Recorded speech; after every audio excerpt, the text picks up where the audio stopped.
Breaking news చూస్తున్నారు.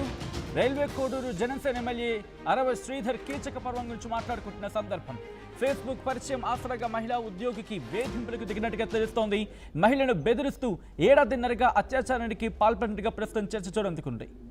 పెళ్లి చేసుకుంటానని మాయమాటలు చెప్పి లోబర్చుకున్నట్టుగా తెలుస్తోంది. ఎమ్మెల్యే అరవ శ్రీధర్ కోరిక తీర్చాలని వేధిస్తూ తరచూ ఎమ్మెల్యే ఫోన్ కాల్స్ చేశారని బాధితురాలు ఆరోపిస్తున్న క్రమం. కోరిక తీర్చకపోతే 3 ఏళ్ల కుమారుని చంపేస్తానని బెదిరింపులకు దిగాడు అంటూ కూడా ప్రస్తుతం బాధిత కుటుంబం మాట్లాడుతున్న క్రమం. భర్తకు విడాకులు ఇవ్వాలంటూ సదరు మహిళకు వేధింపులకు దిగినట్టుగా తెలుస్తోంది ఎమ్మెల్యే. బాధిత మహిళ భర్తకు కూడా ఫోన్ చేసి ఎమ్మెల్యే వార్నింగ్ ఇచ్చినట్టుగా తెలుస్తోంది. ఈ కథను మిమ్మల్ని కాస్త కలవరపరచవచ్చు. అయితే మిమ్మల్ని కలవరపడి గురి చేయడం ఆర్టీవీ ఉద్దేశం కాదు. కానీ ఇటువంటి కథనాలు చూసినప్పుడు కాస్త కలవరపడి గురి అవకాశం ఉంటుంది కాబట్టి దీనికి సంబంధించి తగిన జాగ్రత్తలు తీసుకోవాలని ఆర్టీవీ సూచించడం జరుగుతోంది. ప్రస్తుతం ఈ ఘటన తెలుగు రాష్ట్రాల్లో మరి ముఖ్యంగా ఆంధ్రప్రదేశ్లో సంచలనంగా మారింది.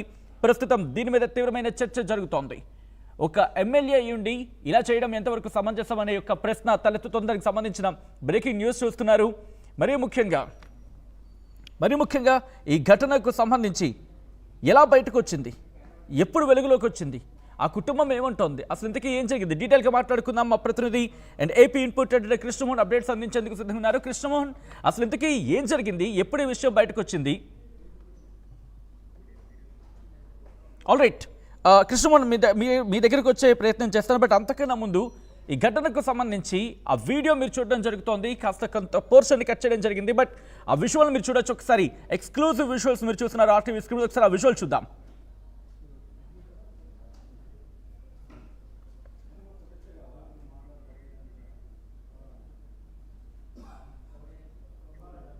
ఆల్రెడీ విజువల్ మీరు చూడడం జరుగుతోంది. అక్కడ మీరు చూస్తే ఇక్కడ పిఐపిలో పిక్చర్ ఇన్ పిక్చర్లో అరవ శ్రీధర్కి సంబంధించి ఆ విజువల్ని మీరు చూడొచ్చు. ప్రస్తుతం ఈ వీడియో చక్కర్లు కొడుతోంది. ఆంధ్రప్రదేశ్ రాజకీయాల్లో పెను దుమానాన్ని రేపుతోంది. ఎందుకంటే జనసేన ఎమ్మెల్యేగా ఉన్నారు అరవ శ్రీధర్. ఆయనకి సంబంధించి మీరు చూడొచ్చు ఆ విజువల్ని. మరీ ముఖ్యంగా ఆ విజువల్, ఆ పిక్చర్ ఇన్ పిక్చర్లో ఆ మహిళకు సంబంధించి కూడా ఆ ఫుటేజ్ ఉంది. బట్ వాటిని బ్లర్ చేయడం జరిగింది. ఆ విజువల్ని మేము చూపించట్లేదు. ఆ విజువల్ని బ్లర్ చేయడం జరిగింది. ఆ తర్వాత పిక్చర్ ఇన్ పిక్చర్లో వచ్చినప్పుడు ఆ కాన్వర్సేషనల్ బ్యాక్గ్రౌండ్లో జరుగుతున్న చర్చ అదంతా కూడా. ఆయని అరవ శ్రీధర్ జనసేన ఎమ్మెల్యే, ఒక ఎమ్మెల్యే అయ్యుండి ఇలా చేయడం ఎంతవరకు కరెక్ట్ అయ్యా అంటుంది సమాజం. ఇప్పుడు మరి ముఖ్యంగా ప్రభుత్వంలో ఉన్న వ్యక్తి, ప్రభుత్వంలో బాధ్యతాయుతమైన సందర్భం వీళ్ళకి. రైల్వే కోడూరు జనసేన ఎమ్మెల్యే అరవ శ్రీధర్కి సంబంధించి బ్రేకింగ్ న్యూస్ చూస్తున్నారు. డీటెయిల్గా మాట్లాడుకుందాం. మా ప్రతినిధి అలాగే AP input editor Krishnamohan updates అందించేందుకు సిద్ధంగా ఉన్నారు. కృష్ణమోహన్, అసలు ఇంతకీ ఏం జరిగింది, ఎప్పుడు విషయం వెలుగులోకి వచ్చింది? ఎస్ సత్యన్న, ఓవరాల్గా ఒకసారి మనం చూసుకుంటే కడప జిల్లా రైల్వే కోడూరు ఎమ్మెల్యే ఎవరైతే అరవ శ్రీధర్ ఉన్నారో, అరవ శ్రీధర్ మీద ఇటీవల కాలంలో చాలా అలిగేషన్స్ వస్తున్నాయి. నిన్న రాత్రి కూడా ఒక ఇల్లుని కొలుగుట్టిన సందర్భం కూడా ఉంది. అయితే ఇప్పుడు ఈ స్కాండిల్ ఏదైతే ఒక మహిళతో ఇతను వ్యవహరిస్తున్న తీరు దాదాపుగా చాలా కాలంగా నడుస్తోంది. ఇది చాలా కాలంగా 2024 నుంచి నడుస్తోంది. ఈ అమ్మాయి యాక్చువల్గా పంచాయతీరాజ్లో అసిస్టెంట్ సెక్రటరీగా పనిచేస్తుంది. ఈ అమ్మాయి పేరు వీణా. సో ఈ అమ్మాయికి ఆల్రెడీ ఒక మహిళ పంచాయతీరాజ్లో సెక్రటరేట్గా పనిచేస్తున్నారు. తను ఒక ఫేస్బుక్ ద్వారా ఈ ఎమ్మెల్యేకి అరవ శ్రీధర్కు పరిచయమైన తర్వాత పరిచయమైన రోజు రాత్రే ఫేస్బుక్లో మెసేజ్కి రెస్పాండ్ ఇస్తూ శ్రీధరు నేరుగా ఆమెతో మాట్లాడే ప్రయత్నం అయితే చేశారు. అదే రోజు రాత్రి దాదాపుగా 2 గంటల పాటు ఆమెతో మాట్లాడారు అనేది సదరు బాధితురాలు వర్షన్.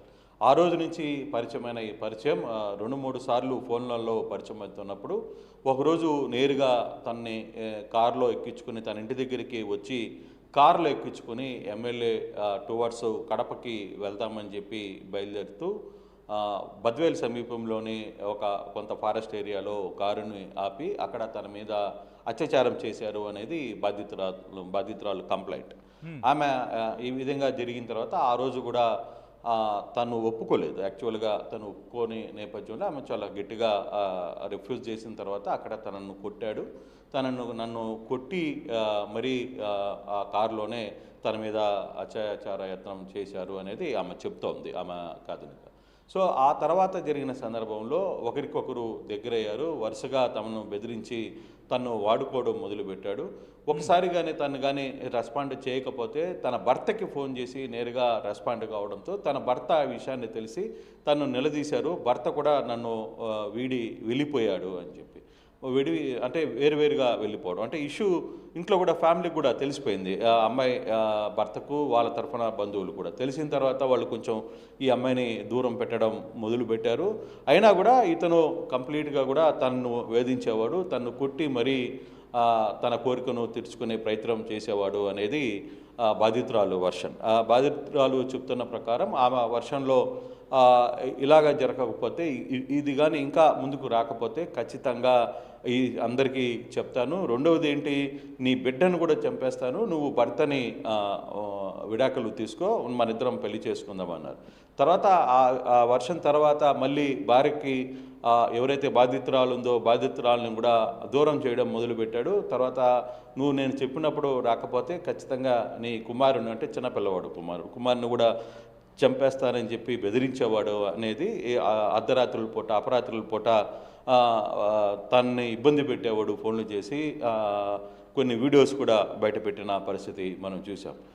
అయితే ఇప్పుడు తను పూర్తిగా కూడా అటు పెళ్లి చేసుకుంటానని చెప్పి మోసం చేశాడు, తన్ని అత్యాచారం చేయడమే కాకుండా తను అన్ని విధాలుగా వాడుకున్నాడు. ఇప్పుడు ఈ విషయాన్ని కానీ బయటకు కానీ చెబితే నన్ను చంపేస్తానని చెప్పి కూడా బెదిరించే ప్రయత్నం అయితే చేస్తున్నాడు అనేది పూర్తిగా అక్కడ ఉన్న వర్షన్. సో ఈమె ఇప్పుడు మీడియాకి ఆశ్రయిస్తోంది, కొంతమంది పోలీసులకి కంప్లైంట్ ఇచ్చే ప్రయత్నం చేస్తుంది. చేసినప్పటికీ కూడా నేను ఎమ్మెల్యేని, నన్ను ఎవడు ఏమీ చేయలేరు అనేది. నిజంగా ఇప్పుడు ఆర్టీవీలో ప్రసారం అవుతున్న కథనం కొంత సంచలనమైంది. ఈ వ్యవహారం పూర్తిగా కూడా పెద్ద ఎత్తున చర్చ జరుగుతోంది ఈ వ్యవహారం మీద. అయితే ఇటీవల కాలంలోనే ఒక వారం 10 రోజుల ముందే మనం కానీ చూసుకుంటే జనసేన అధికార ప్రతినిధి ఒక లేఖను అఫీషియల్గా విడుదల చేశారు బయటికి. ఆ విడుదల చేసిన లేఖలో క్లియర్గా ప్రధానంగా ఎమ్మెల్యేలు నాయకులు జాగ్రత్తగా ఉండండి, మీరు మీకున్న అక్రమ సంబంధాలు లేకపోతే ఇట్లాంటి వ్యవహారాల మీద ఒళ్ళు దగ్గర పెట్టుకుని ఉండండి, చాలా జాగ్రత్తగా ఉండండి, లేకపోతే మీరు ఈ కేసుల్లో ఇరుక్కుంటారు అనేది ఆ కేసులో ఉన్న సారాంశం. మీరు మీ ప్రైవేట్ వ్యవహారాలన్నీ కూడా కొంత ఒళ్ళు దగ్గర పెట్టుకుని వ్యవహరించండి అని చెప్పి ఒక జనసేన లేఖ ఎమ్మెల్యేలకి జనసేన పార్టీలో ఉన్న నాయకులందరికీ కూడా ఒక హెచ్చరిక చేసింది. Yes, 1 week back.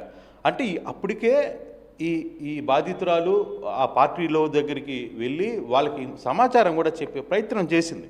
సో నాకు మీ ఎమ్మెల్యే వల్ల నాకు ఇబ్బందులు ఉన్నాయి, నాకు ఈ విధంగా జరుగుతున్నాయి అనే ఒక ప్రయత్నం కూడా చేసింది అనేది ఒక సమాచారం. అందుకే అప్పటికప్పుడు అప్రమత్తమైన జనసేన ఆ లేఖను కూడా విడుదల చేశారు, అందరినీ అప్రమత్తం చేశారు. మీరు లేకపోయినా ఇలాంటి కొన్ని వ్యవస్థలు కూడా మీతో పనిచేసే పరిస్థితి ఉంటుంది అని చెప్పి